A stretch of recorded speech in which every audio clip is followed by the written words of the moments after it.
Assalamualaikum warahmatullahi wabarakatuh. Marilah kita mulakan majlis kita pada malam ini dengan membaca Ummul Kitab Al-Fatihah. A'udzu billahi minasyaitonir rajim. Bismillahirrahmanirrahim. Alhamdulillahi rabbil alamin. Arrahmanir rahim. Maliki yaumiddin. Iyyaka na'budu wa iyyaka nasta'in. اهدنا الصراط المستقيم صراط الذين أنعمت عليهم غير المغضوب عليهم ولا الضالين آمين. أعوذ بالله من الشيطان الرجيم. بسم الله الرحمن الرحيم. الحمد لله رب العالمين والصلاة والسلام على سيدنا محمد أشرف الأنبياء والمرسلين وعلى آله وصحبه أجمعين. اللهم فقهنا في الدين وعلمنا تأويل واهدنا إلى صراطك المستقيم صراط الذين أنعمت عليهم من النبيين والصديقين والشهداء والصالحين وحسن أولئك رفيقا يا أرحم الراحمين. اللهم زينا بالعلم وأكرمنا بالتقوى وجملنا بالعافية. وصلى الله على سيدنا محمد وعلى آله وصحبه وسلم والحمد لله رب العالمين. الحمد لله الذي أرسل رسوله بالهدى ودين الحق ليظهره على الدين كله ولو كره الكافرون ولو كره المشركون ولو كره المنافقون. أشهد أن لا إله إلا الله وحده لا شريك له وأشهد أن سيدنا محمدا عبده ورسوله. اللهم صل وسلم على سيدنا محمد وعلى آله وأصحابه ومن تبعهم بإحسان إلى يوم الدين.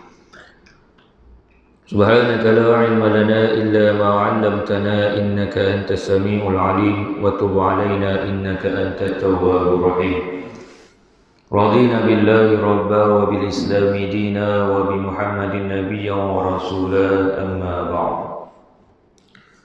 Yang dihormati pengerusi masjid, Parit Kasih, beserta ahli jutaan kuasa yang dimuliakan Tuan Imam, Tuan Bilal, Tuan-tuan haji, tuan-tuan yang dirahmati Allah sekalian.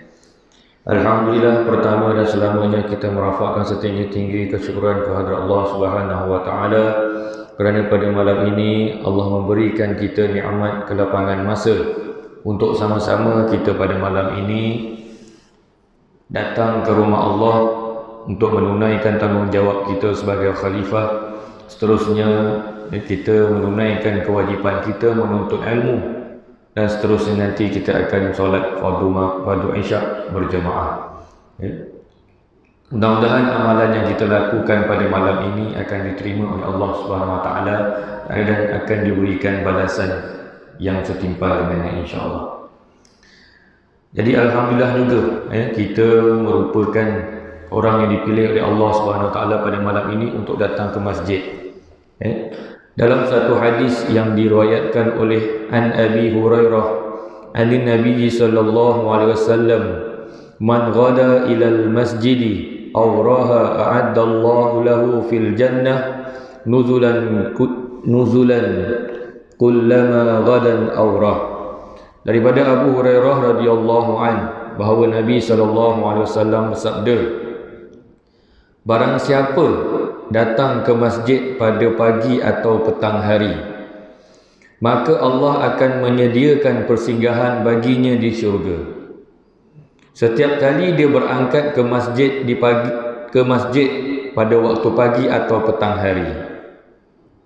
Jadi tuan-tuan, melalui hadis ini Allah Subhanahu wa taala menyediakan syurga untuk kita barang siapa yang hadir, yang datang ke masjid, ke rumah Allah ini. Tak kiralah waktu pagi atau petang. Waktu pagi itu sama ada waktu solat subuh, zuhur ataupun asar. Solat petang, waktu petang itu adalah waktu maghrib dan juga waktu isyak. Tak kiralah waktu mana yang kita datang sekalipun, maka Allah akan menyediakan syurga untuk kita. Kalau lagi bagus, setiap waktu kita datang masjid. Itu kalau sempat. Tapi kadang-kadang kita ada urusan masing-masing. Tak sempat waktu zuhur, kita datang waktu asar. Tak sempat waktu asar, kita datang waktu maghrib. Tak sempat maghrib, kita datang isyak. Subuh tu macam beratlah pula. Subuh kalau dapat datang tuan-tuan, lagi besar dia punya ganjaran. Jadi tuan-tuan yang dirahmati Allah, kita sambung kuliah kita pada malam ini berkenaan dengan rukun iman dan asasnya yang 6. Kita belum habis lagi. Kita baru sampai rukun iman yang ketiga pada bulan yang lalu, iaitu adanya kitab-kitab Allah, iaitu beriman kepada kitab-kitab Allah yang diturunkan kepada nabi-nabi yang tertentu. Itu dah habis dah. Kita sambung pada malam ini berkenaan dengan rukun iman yang keempat, iaitu beriman kepada Rasul-Rasul Allah. Sememang maklum bahawa undang-undang dan peraturan-peraturan itu tidak dapat difahami sebagaimana yang semestinya oleh kebanyakan manusia, maka Allah Ta'ala yang amat bijaksana telah memilih orang yang diketahuinya layak menjadi penyampai yang menerangkan undang-undang itu satu persatu, ialah Rasul-Rasulnya. Sebelum ini kita dah tengok tentang beriman kepada Allah, beriman kepada malaikat, beriman kepada kitab-kitab Allah. Allah Subhanahu Wa Taala menurunkan wahyu melalui perantaraan malaikat, kemudian disampaikan kepada Rasul, dan Rasul tugasnya menyampaikan kepada kita. Kita tak dapat tahu, tak dapat memahami apa makna wahyu yang diturunkan oleh Allah itu, melainkan ada orang yang menerangkan kepada kita. Sebab itu Allah mengutuskan para Rasul untuk menyampaikan, menerangkan kepada kita apa dia perintah Allah, apa dia larangan Allah. Sama juga dengan kita kuliah ni, kita tazkirah ni, mesti ada orang yang menyampaikan, menerangkan. Jadi sebab itu Allah mengutuskan para Rasul, tugasnya adalah untuk menyampaikan kepada kita apa yang telah diperintahkan oleh Allah dan apa yang dilarang oleh Allah. Kalau kita baca sendiri dalam Al-Quran, kita tak tahu makna itu, kita tak tahu. Jadi adalah tugas orang yang menyampaikan. Kemudian kalau kita tengok dalam ini tuan-tuan, ada setengahnya panggil Nabi, ada setengahnya Rasul. Nabi dan Rasul ini tuan-tuan, dia adalah satu dia Nabi dan Rasul ni, dia Nabi, dan ada di kalangan para Nabi itu Allah lantik menjadi Rasul. Tak kesemua Nabi menjadi Rasul. Ini kita kena faham. Di kalangan para Nabi, ada yang Allah angkat menjadi Rasul. Bermaksud tak semua Nabi yang Allah utuskan menjadi Rasul. Jadi apabila itu, dia ada perbezaan sikit. Kalau kita tengok pengertian Nabi, kita tahu, kita faham dulu apa dia pengertian Nabi. Nabi adalah seorang lelaki pilihan Allah. Nabi ini dipilih oleh Allah Subhanahu Wa Taala, bukannya melalui undian, bukannya melalui mesyuarat dilantik oleh EJK tak. Nabi ini Allah yang pilih. Kalau kita dekat masjid kan, kita mesyuarat siapa nak jadi pengerusi, kita lantik, kita sokong dia. Tapi Nabi tak.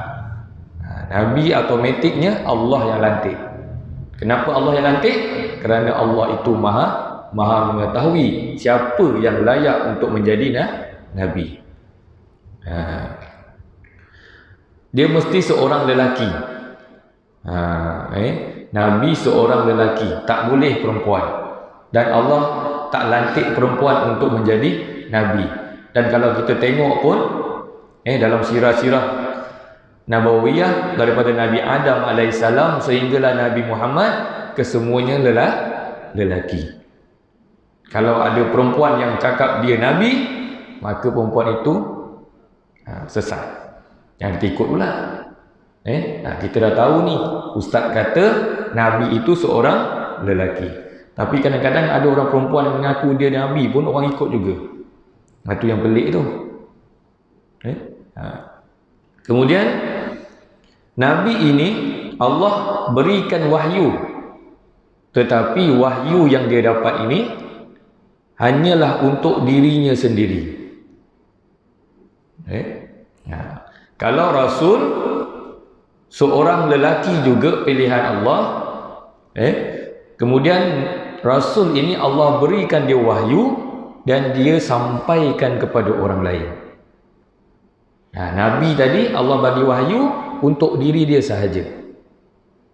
Kemudian Rasul pula Allah bagikan dia wahyu, disampaikan kepada orang lain. Ini perbezaan antara Nabi dan Rasul. Nabi yang diutuskan oleh Allah Subhanahu Wa Taala ini, tuan-tuan, yang wajib kita ketahui ada 25 orang. Daripada Nabi Adam alaihissalam sehinggalah Nabi kita Nabi Muhammad sallallahu alaihi wasallam, 25 orang. Saya harapkan tuan-tuan dalam masjid ni dah hafal dah nama-nama 25 orang Nabi. Jangan tak hafal. Malu dengan anak-anak kita sekolah tadika. Anak sekolah tadika, cucu sekolah tadika boleh nyanyi lagu 25 orang Nabi. Kita ni dah tua-tua tak boleh ingat nama Nabi. Malu. Tapi bukan sinilah. Orang sini semua alhamdulillah. Kuat ingatan, dia boleh ingat insya-Allah. Dalam Al-Quran juga banyak dalil-dalil yang menunjukkan tentang wajib beriman kepada Nabi dan Rasul. Sebagai contoh, salah satunya ialah dalam surah Al-Baqarah, ayat yang kita selalu baca. Bismillahirrahmanirrahim. Amanar rasulu bima unzila ilaihi min rabbihi wal mu'minun. Kullun amana billahi wa malaikatihi wa kutubihi wa rusulihi. La nufarriqu baina ahadin min rusulihi wa qalu sami'na wa ata'na ghufranaka rabbana wa ilaikal masir. Ini ayat yang kita dah hafal ni. Inilah dia merupakan salah satu dalil yang menunjukkan tentang wajib beriman kepada Nabi dan Rasul. Yang bermaksud Rasul telah beriman kepada Al-Quran yang diturunkan kepadanya daripada Tuhannya. Demikian pula orang yang beriman, semua beriman kepada Allah dan malaikatnya, kitabnya dan Rasulnya. Yang ini mereka mengatakan, kami tidak membezakan seseorang pun dengan yang lain daripada Rasulnya, dan mereka mengatakan, kami mendengar dan kami taat. Mereka berdoa, ampunilah kami ya Tuhan kami, dan kepada Engkaulah tempat kami kembali.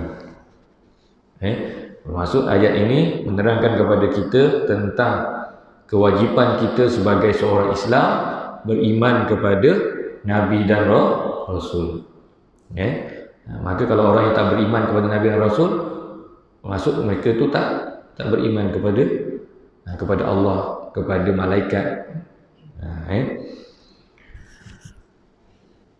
Kemudian setiap mukmin wajib mentaati perintah Rasul dan meninggalkan larangannya. Orang yang tidak mentaati perintah Rasul bererti dia tidak beriman kepada Rasul. Orang yang tidak beriman kepada Rasul bererti dia tidak beriman kepada Allah.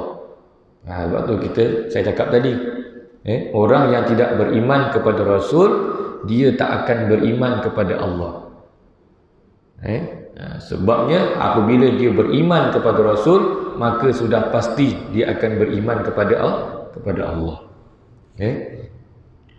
Kemudian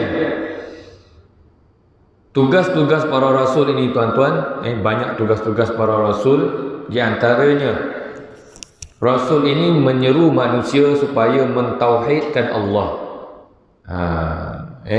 Rasul ini memberitahu, menyampaikan kepada kita bahawa Allah itu satu. Dalam Al-Quran, surah Al-Ikhlas menyatakan, Qul huwallahu ahad. Katakanlah wahai Muhammad, Tuhanmu satu, Tuhanmu yang Maha Esa. Maka Allah itu satu. Tuhan itu satu. Kalau kita tengok, kita orang Islam yakin dan percaya bahawa Allah itu Tuhan kita. Tapi orang yang bangsa lain, orang Cina, orang India, mereka ada Tuhan mereka sendiri. Kan? Tuhan yang dia pergi kuil. Kalau orang India ni, dia punya Tuhan patung dia tu, yang dia pergi kuil tu kan. Kalau kita tengok dalam cerita-cerita Hindustan, cerita-cerita Tamil kan, dia pergi kuil tu, Tuhan dia tu macam bentuk gajah gitu kan, ada belalainya lah, ada tangan banyak. Itu Tuhan dia. Dia kata itu Tuhan dia. Kalau kita tengok Tuhan orang Cina pula, yang patung juga, kepala botak, perut boncet, itu dia punya Tuhan dia. Tapi kita orang Islam yakin dan percaya Allah itu Tuhan kita.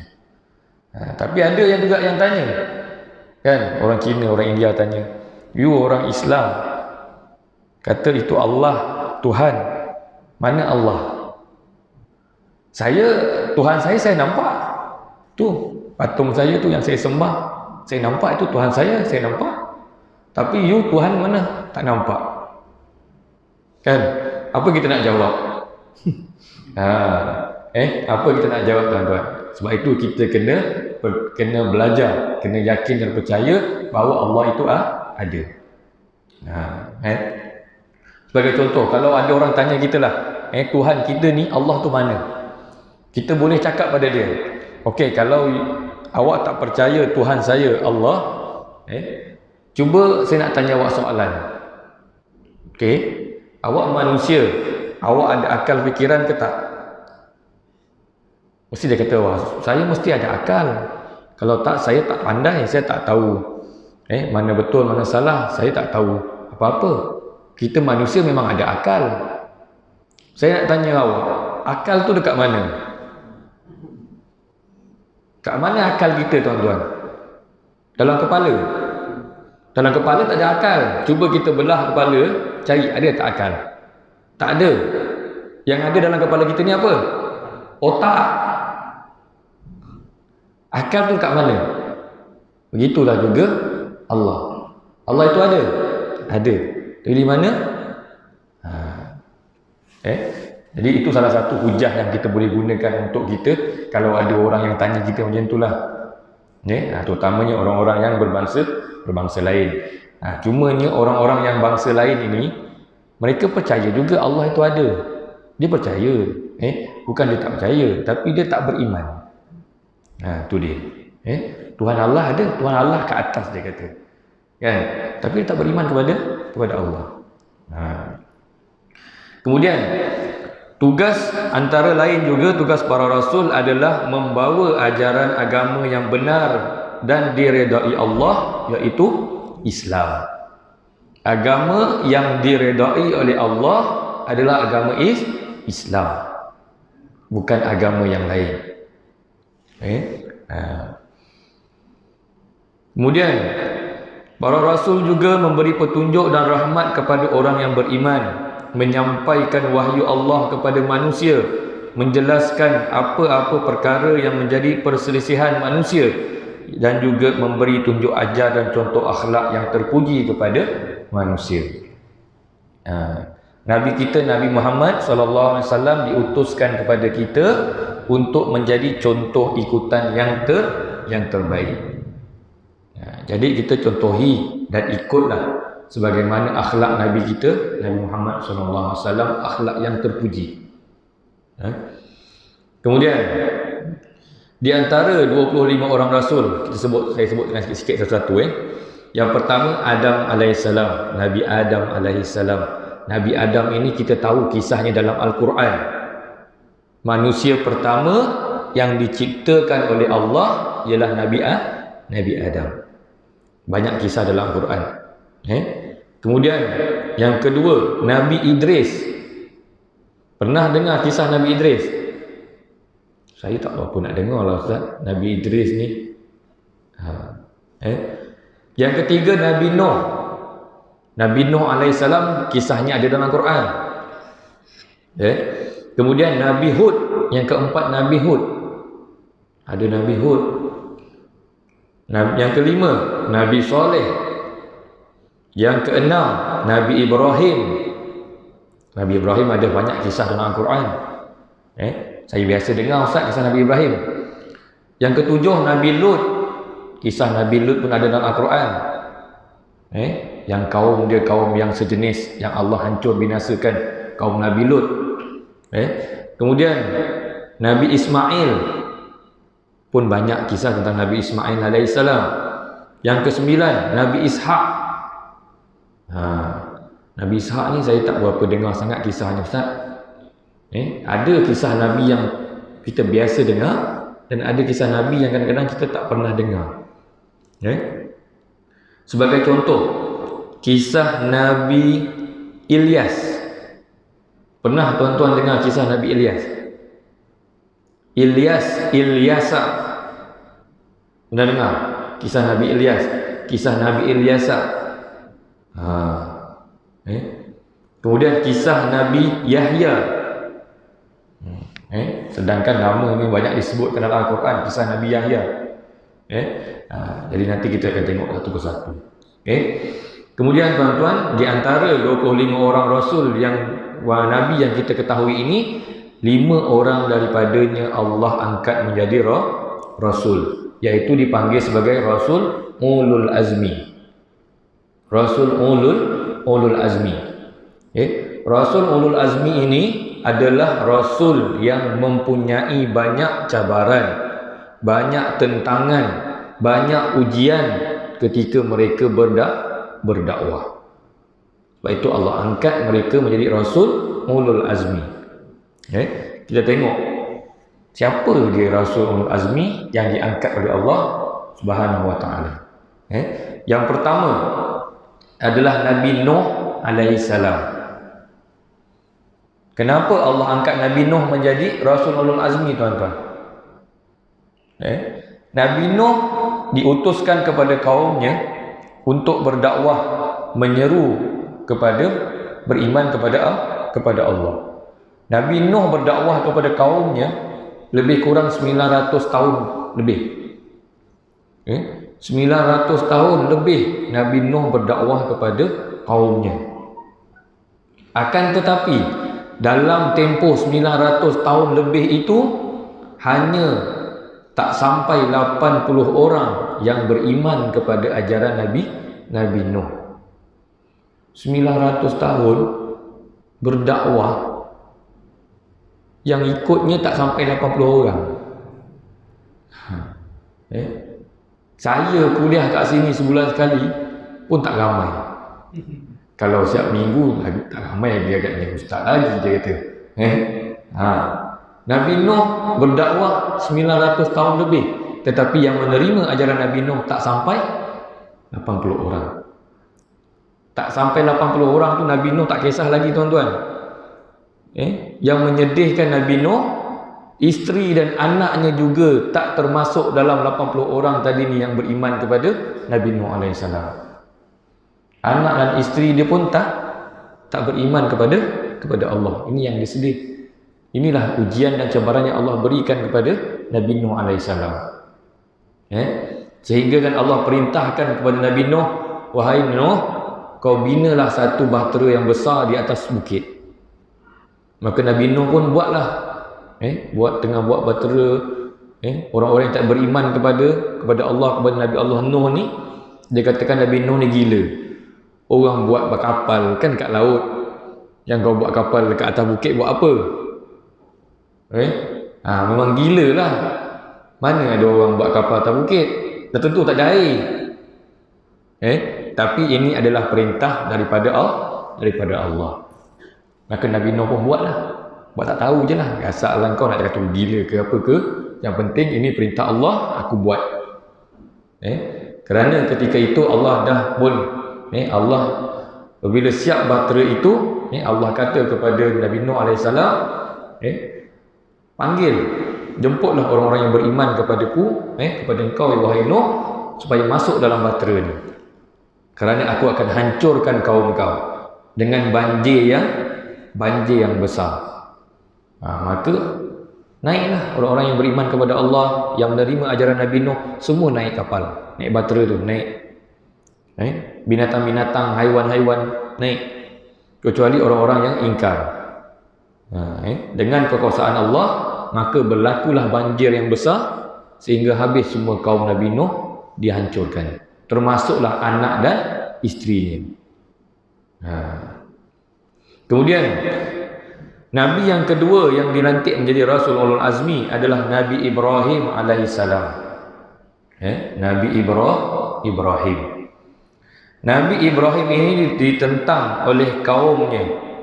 Baginda dibakar hidup-hidup oleh Raja Namrud tetapi terselamat.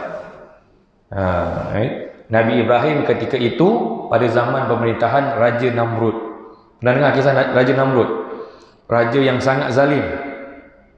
Raja Namrud ni raja yang sangat zalim. Pernah cuba untuk membakar Nabi Ibrahim alaihissalam, tetapi diselamatkan oleh Allah. Tak terbakar sikit pun Nabi Ibrahim. Seangkuh, sezalim mana pun Raja Namrud ini, akhirnya dia tewas juga. Senang je tuan-tuan, Allah nak matikan dia senang je. Dengan apa? Dengan satu binatang yang paling kecil. Raja Namrud yang sangat zalim ini, Allah matikan dia dengan satu binatang yang sangat kecil je, iaitu nyamuk. Allah hantar nyamuk je tuan-tuan, mati Namrud. Sebab itu kita jangan rasa kita ni diri kita ini lebih berkuasa, besar. Kita ni tak mungkin mati ke. Takkanlah kena gigit nyamuk boleh mati, Ustaz. Tetapi dengan kuasaan Allah, Raja Namrud itu dengan seekor nyamuk pun dia boleh mati. Kemudian Nabi yang seterusnya adalah Nabi Musa alaihissalam. Yang ketiga, Rasul Ulul Azmi adalah Nabi Musa alaihissalam. Kisah Nabi Musa ini juga tuan-tuan banyak dalam Al-Quran, dan kita juga banyak mengetahui bahawa Nabi Musa alaihissalam ini hidupnya pada zaman Fir'aun. Sebab itu kalau ada orang jahat, ada orang yang memang nakal betul, kita kata kau ni nakal betul lah, macam Fir'aun. Fir'aun ni memang orang yang sangat, raja yang sangat, dia mengaku diri dia sebagai Tuhan. Ini Fir'aun. Tapi ketika itu, apabila Fir'aun bermimpi, Fir'aun pernah bermimpi, kota dia tu, negara dia tu akan dihancurkan, terbakar. Dia tanya kepada dia punya ahli nujum.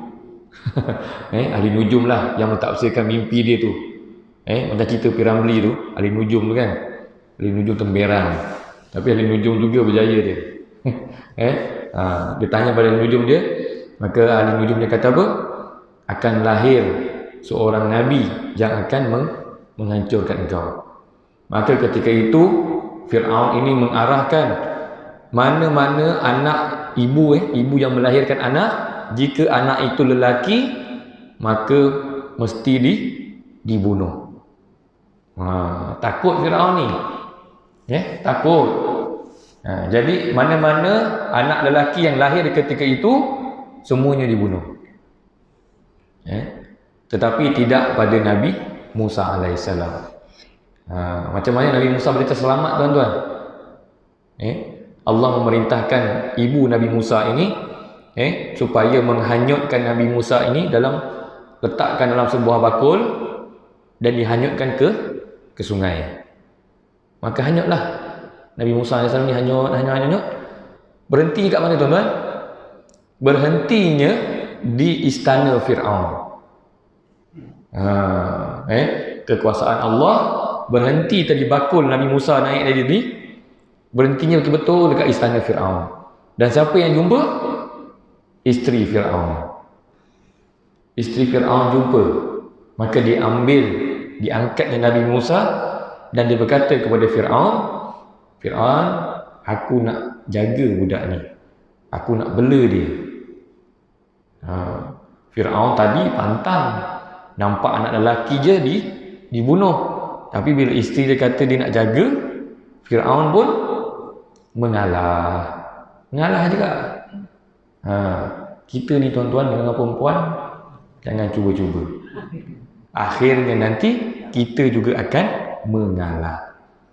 Mengalah bukan bermaksud kita takut bini, tetapi bini yang tak takut kita.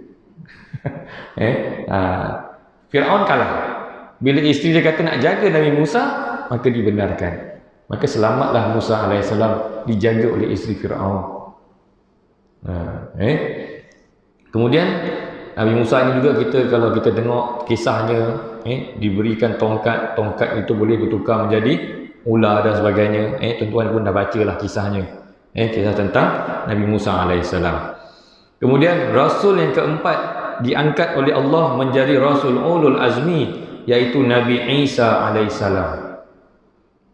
Nabi Isa juga menjadi Rasul Ulul Azmi. Kerana Nabi Isa AS ini menerima tentangan hebat daripada kaumnya Bani Israel. Baginda diburu untuk dibunuh tetapi terselamat. Allah SWT mengangkat baginda ke langit. Itulah salah satu Nabi yang masih hidup sehingga ke hari ini adalah Nabi Isa AS. Baik itu nanti bila berlakunya turun keluarnya Dajjal, Allah akan turunkan Nabi Isa AS. Habis Ustaz, yang disalib tu siapa? Yang orang yang disalib dekat lambang orang Kristian tu, kan ada orang yang terlentuk tu kan, itu siapa? Itu bukan Nabi Isa. Itu adalah kaum seorang lelaki juga daripada kaum Bani Israel yang Allah tukarkan wajah dia seperti Nabi Isa. Maka dia yang ditangkap dan dia yang disalib, bukan Nabi Isa.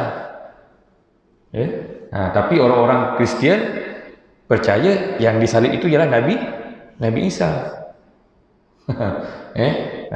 Itu Nabi Isa AS. Kemudian dan yang terakhir, Nabi yang menjadi Rasul Ulul Azmi adalah Nabi kita, Nabi Muhammad SAW. Tak perlu kita huraikan lagi, tak perlu kita ragu bahawa Nabi kita ini adalah seorang Nabi yang banyak menerima tentangan, yang banyak menerima ujian untuk menyampaikan Islam. Dibaling, dilemparkan dengan batu, dibaling najis dan sebagainya, tetapi Nabi kita tetap bersabar. Kalau kita lihat tuan-tuan, daripada Nabi yang terdahulu, semua kaum Nabi terdahulu itu semuanya Allah hancurkan. Tetapi kenapa kita sekarang ini umat Nabi Muhammad SAW, Allah tak hancurkan kita? Sedangkan banyak maksiat, banyak dosa yang kita buat. Banyak di antara kita, ramai di antara kita yang tak solat pun ada. Tapi bukan kat sinilah, tempat lain. Ramai yang tak solat. Ramai lagi yang masih melakukan maksiat, benda-benda yang haram, yang diharamkan oleh Islam.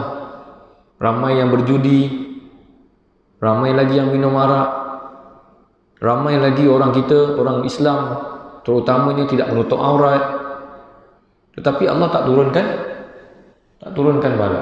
Bukan tak turunkan bala, Allah tak hancurkan kita. Bala ni baru Allah turunkan sikit. Covid ni, yang kes dah makin naik ni tuan-tuan. Dah 11,000 hari ni. Dah 11,000. Tak lama lagi sampai dijangka sampai 22,000. Apa nak jadi? Kan? Bila dia berikan kelonggaran, kadang-kadang kita ni lalai. Cina raya, kita pun raya sekali. Kan? Orang Cina tu raya, biarlah dia raya. Kita pun raya juga. Dah nama satu keluarga Malaysia. Tak salah kita rayakan, tetapi kena jagalah kita punya SOP kita. Bila kes dah naik macam ni, kita risau ni. Silap hari bulan, tahun ini sembahyang tarawih sama macam tahun lepas. Imam dengan Bilal saja. Yang lain-lain sembahyang dah dekat rumah. Silap hari bulan. Mana kita tahu kan? Sekarang ni memanglah dia kata, kerajaan kata takkan PKP lagi. Tapi bila kes dah banyak nanti, mungkin SOP yang sedia ada ni mungkin akan diketatkan. Mungkin bilangan jemaah untuk semayang ini dikurangkan. Kita tak tahulah. Kita tunggu je lah arahan-arahan yang akan diberikan nanti. Kita diuji dengan wabak ini dah hampir 2 tahun. Tak habis lagi. Timbul varian-varian baru daripada COVID-19 itu. Mula-mula Delta, lepas tu apa nama lagi tu, sekarang dah namanya Omicron, dah macam nama robot. Omicron, katanya cepat tersebar. Sekarang ini tuan-tuan, kluster yang paling banyak ialah kluster pendidikan sekolah. Anak-anak, kalau ada anak-anak, cucu-cucu yang sekolah tu, kita pesanlah pada dia, jaga baik-baik, jangan rapat-rapat dengan kawan. Kalau macam sekolah rendah terutamanya, kalau kita kata jangan jalan pun, dia jalan juga. Macam sekolah saya ajar pun sama juga. Jangan jalan bila cikgu tengah tulis kat depan, kat belakang dia jalan juga. Kita nak cakap macam mana? Tetapi kita perlu jaga supaya jangan sampai kita ni tak dapat tarawih lagi, tak dapat apa ni kata orang tu, menyambut hari raya nanti. Kemudian itu dah dia 5 orang rasul ulul azmi yang dilantik oleh Allah Subhanahu Wa Taala, iaitu Nabi Nuh alaihissalam, yang kedua Nabi Ibrahim alaihissalam, yang ketiga Nabi Musa alaihissalam, yang keempat Nabi Isa alaihissalam, dan yang kelima ialah Nabi Muhammad sallallahu alaihi wasallam. Kesemua nabi kita panggil, kita sebut alaihi salam. Nabi kita sallallahu alaihi wasallam. Jangan kata Nabi Muhammad alaihi salam pula. Nabi Muhammad bukan alaihi salam, Nabi Muhammad sallallahu alaihi wasallam. Kemudian ada lagi tugas dan sifat-sifat para rasul. Kalau kita tengok sifat-sifat rasul, sempat lagi tak ni? 2 minit lagi. Sifat-sifat, ada sifat wajib bagi rasul, ada sifat mustahil bagi rasul, ada sifat harus bagi rasul. Sifat wajib bagi rasul iaitu siddiq, amanah, tabligh, fatanah. Sifat yang mustahil bagi rasul adalah kizbun, membohong, khianat, kitmah, dan juga baladah. Dan juga sifat harus bagi rasul adalah rasul ini bersifat sebagaimana manusia yang lain. Nabi dan rasul juga seorang manusia. Jadi Nabi dan rasul juga makan, Nabi juga minum, rasul juga sama tidur, berkahwin, sama macam kita manusia. Sebab Nabi dan rasul ini Allah lantik daripada kalangan manusia.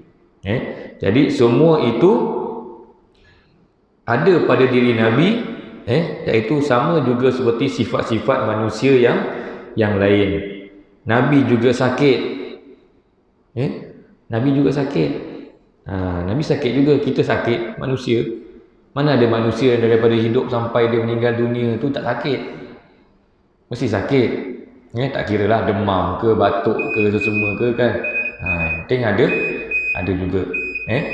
Jadi itu sahaja pada malam ini tuan-tuan. Mudah-mudahan apa yang disampaikan pada malam ini kita dapat ambil sedikit pengajaran dan juga ilmu yang mudah-mudahan kita dapat sampaikan kepada yang lain. Musim-musim hujan ni kadang-kadang tak datang, kita tolong sampaikan. Jadi mudah-mudahan ilmu yang kita kongsikan ini akan menjadi bekalan kita di akhirat nanti, insya-Allah. Jadi marilah kita tutup majlis kita ini dengan membaca tasbih kafarah dan juga suratul Asr. Bismillahirrahmanirrahim. Subhanakallahumma wa bihamdika asyhadu an la ilaha illa anta astaghfiruka wa atubu ilaik. Bismillahirrahmanirrahim. Wal 'asri innal insana lafi khusr illa alladhina amanu wa 'amilus solihat wa tawassaw bil haqq wa tawassaw bis sabr. Wabillahi taufiq wal hidayah. Wassalamualaikum warahmatullahi wabarakatuh.